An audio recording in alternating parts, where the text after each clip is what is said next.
আমার কাছে তেমন টাকা পয়সা নেই, তবে আমি কি করি, তোমাকে আমার কাছে একটা আংটি আছে, এই আংটিটা তোমার কাছে দেওয়া যায়।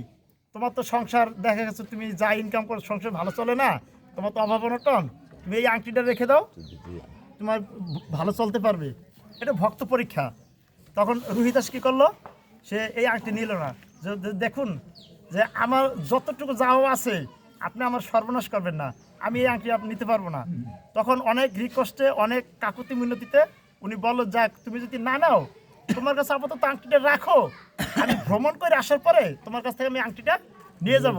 এখন রামচন্দ্রের পরীক্ষা হলেই যে এই উসিলায় রাখলে দেখে 2 দিন পর তো না লোভ হইতেও পারে, যে তাই না, আংটিটা হারাই গেছে বা বিক্রি করে ফেলাইতে পারে, দেখি তবু উনি এটা নেয় কিনা।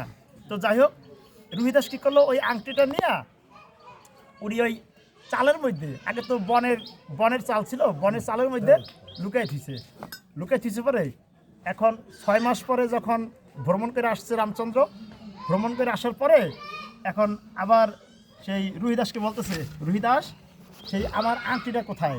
তো এর মধ্যে আরেকটা ঘটনা আছে, সেটা হচ্ছে কি, যেমন রামচন্দ্রের কাছ থেকে আংটিটা যখন রুহিদাসের হাতে নিচে, তো ওরা তো কাজ করে, যেমন যে পিন মারে বা হাতুর দিয়ে কাজ করে, ওইটা যখন ওনার লোহার যন্ত্রের সাথে লাগছে পরেই সোনা হয়ে গেছে পরে তখন রাম